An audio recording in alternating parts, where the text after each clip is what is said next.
second one. There are two trees just alike. How far? Oh, there it is.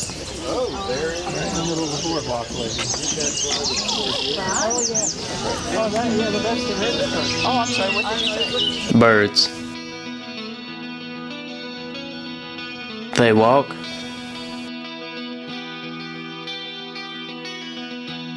They nest.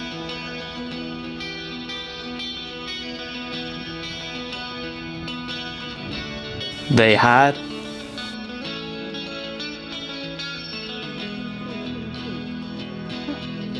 They swim.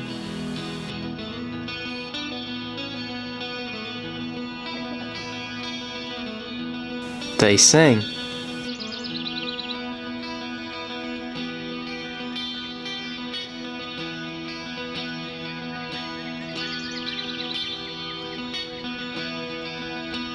They fly. And, most importantly, they are perceived.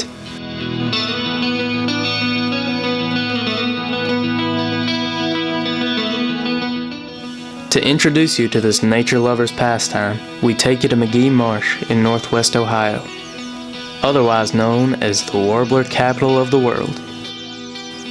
It is here that, each spring, bird watchers will flock to see an extraordinary variety of bird species as they migrate through the region. So many birds migrate through here that a good bird watcher can see over 120 species on a good day during peak migration. Many birds, like this Nashville warbler, can only be seen here for a limited amount of time each year. The Nashville warbler is one of my favorite birds. This charming fellow's even got little white spectacles.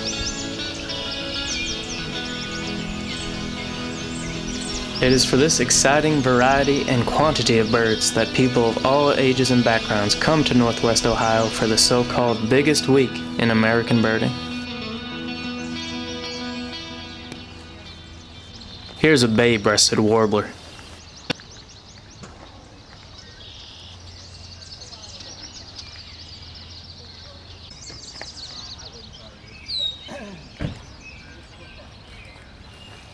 And the blue-gray gnatcatcher's another charming little fella.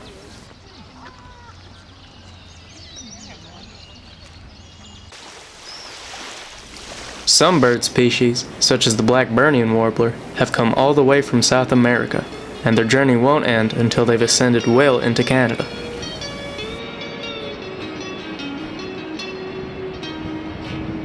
Whoa, windy there. Anyway, the Blackburnian warbler is a fan favorite for many birders.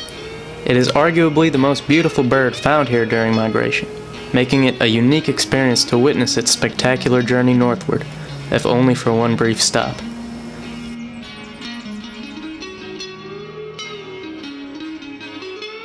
This blackpoll warbler has probably also come from South America, but its migration path may take it as far north as Alaska.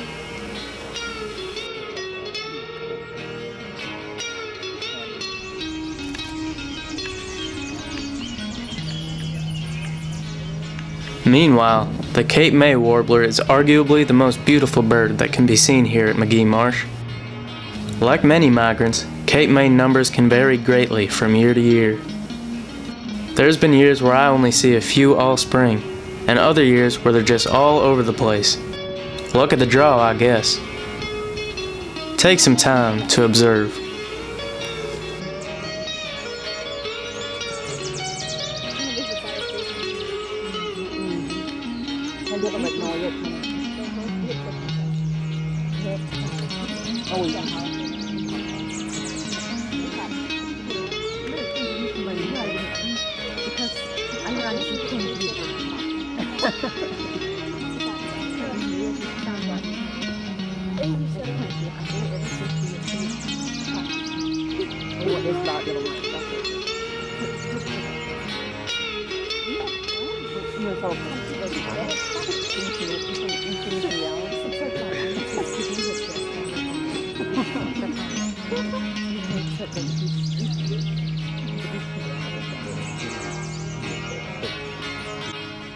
With birds as beautiful as the Blackburnian, Blackpoll, Cape May, and this parula, it's no wonder that so many people come from all over the world to see these colorful creatures.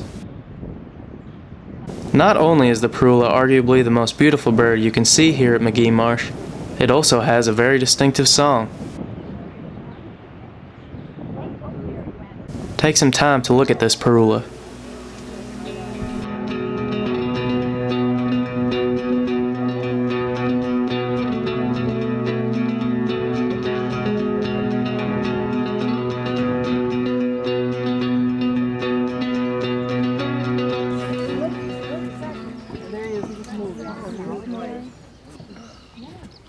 Described in Peterson Field Guides as a golden bird of wooded swamps, the prothonotary warbler is arguably the most beautiful bird that can be seen here at Magee Marsh. As you can tell by these camera flashes, a prothonotary is likely to cause quite a stir amongst birders who have never seen one before. Nevertheless, the prothonotary warbler has actually gotten more common in Magee Marsh in recent years. It breeds in the swamps here, nesting in hidden tree holes.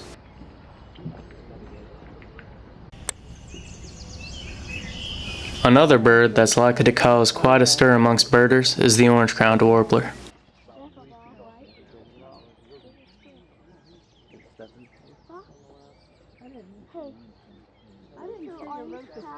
Although it's not known for having bright colors, the orange-crowned warbler is still a treat to see because of its uncommon status. If you're not careful, you could end up going all spring without seeing one. Although the prothonotary and orange-crowned warblers are special birds, there are many other exciting and unusual species to see.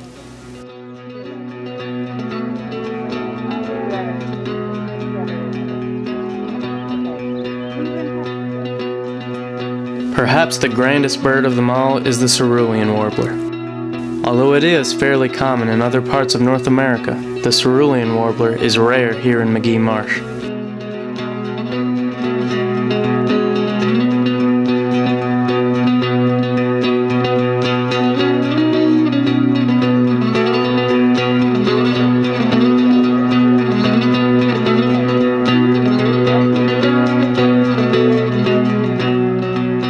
The cerulean is arguably the most beautiful bird you can see here during migration.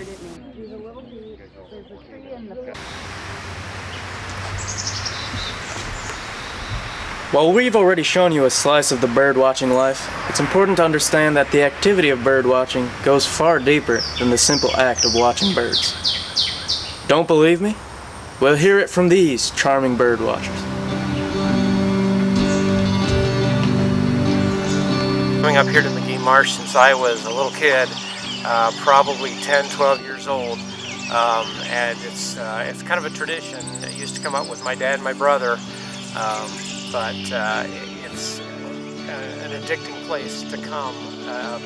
If you've been to one of the zoos where that have an aviary and there's birds all over the place, well, this is just acres and acres and acres of that. These beautiful tropical migrants. In 9th grade it was with my dad, and now if my daughter or my son comes with me, I enjoy it a lot. We're from Cleveland, and we come here all the time, as much as we possibly can. It's amazing. We love coming here for the big week, make sure our vacation time is all set for work. I've been birding for close to 40 years, and You were about 28. About 28 years we've been birding.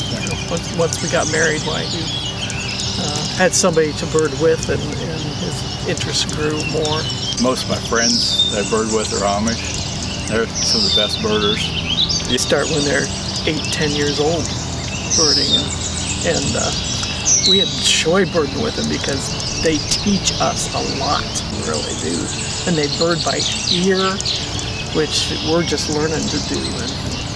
Saturday we're doing a big day, and they'll get like 165 species in a day. You know, find out one guy's a birder, and then he's got a friend, and then now we got Every time we go, we got a van load usually. Well, I was like late in life, so I've only been birding for about 3 years.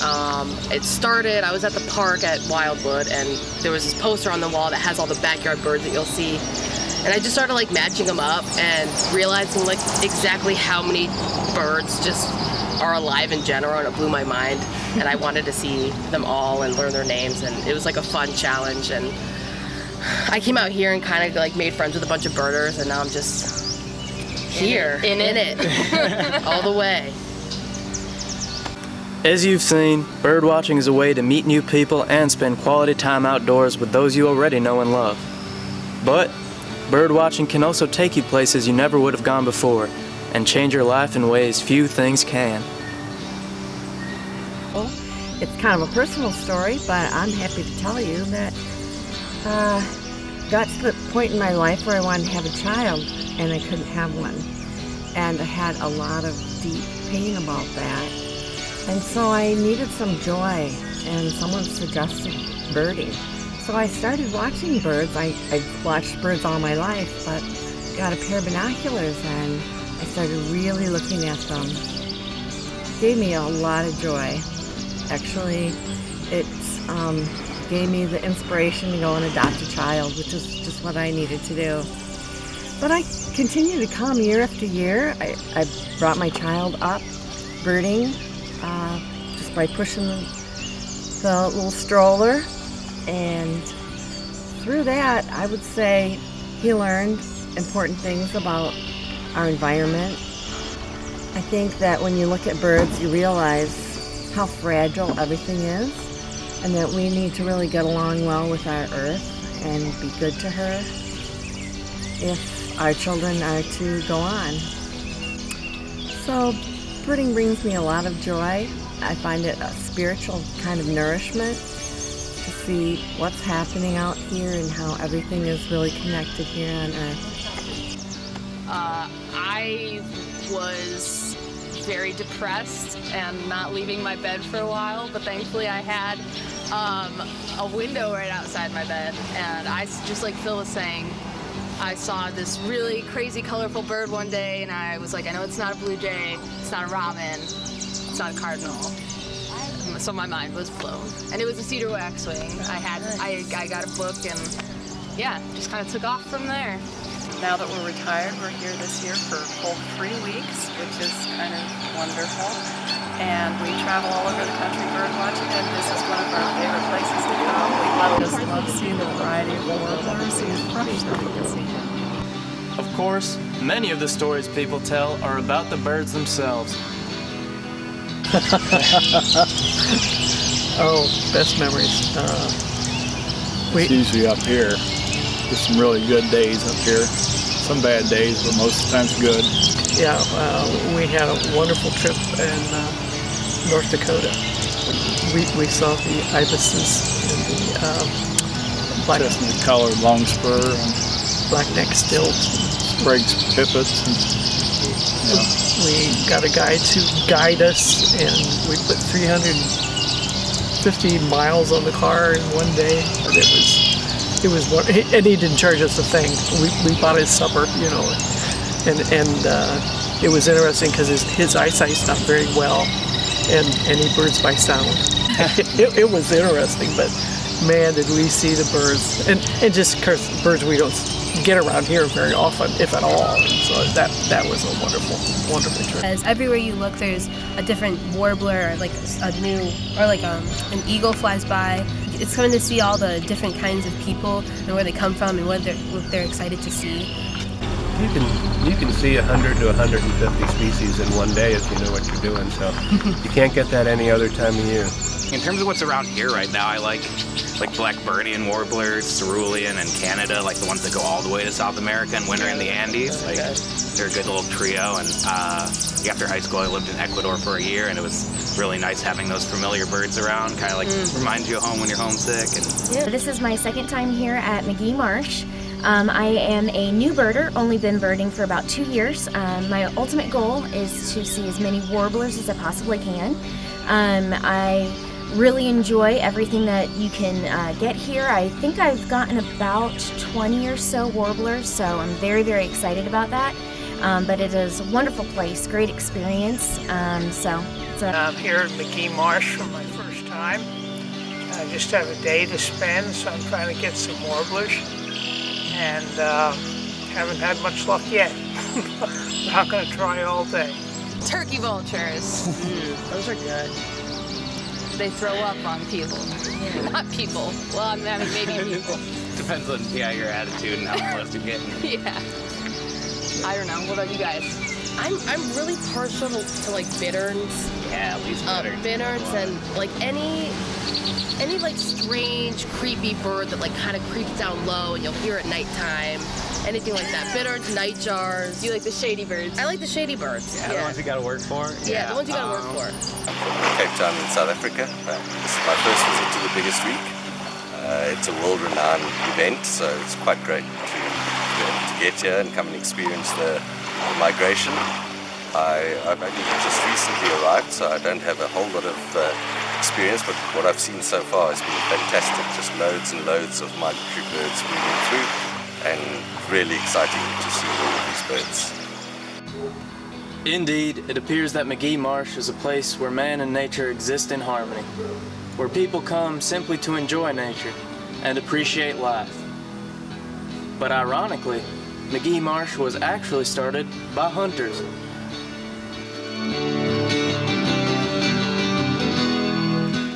So McGee Marsh was purchased in 1951, primarily with sportsmen's dollars.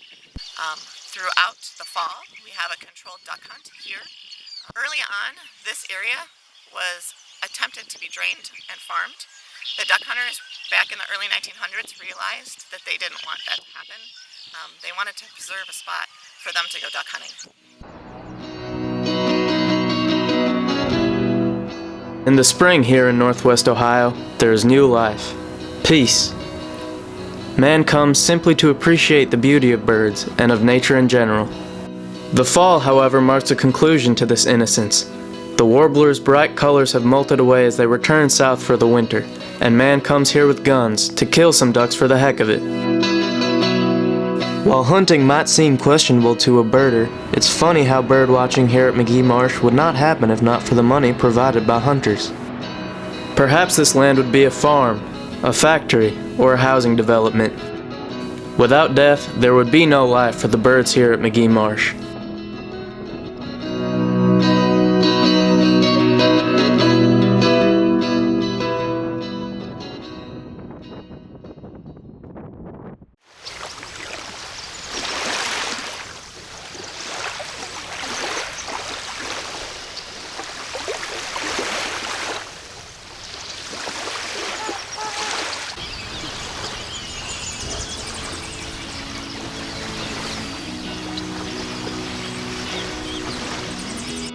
The way I see it, nature is an artist, and birds are some of its most beautiful work.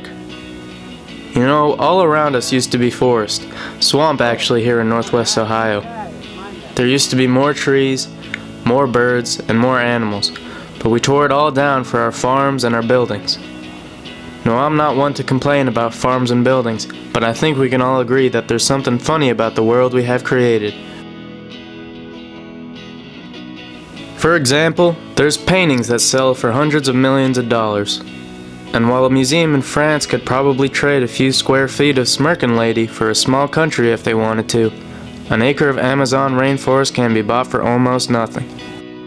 Yet, in an acre of forest you'll see all kinds of living things, thousands of colors and shapes and motions, all of which we have yet to fully understand, and all of which are infinitely more complex and beautiful than anything any human has ever made. To fail to appreciate nature is to fail to appreciate the greatest works of art in our presence, simply because we aren't the ones who created them.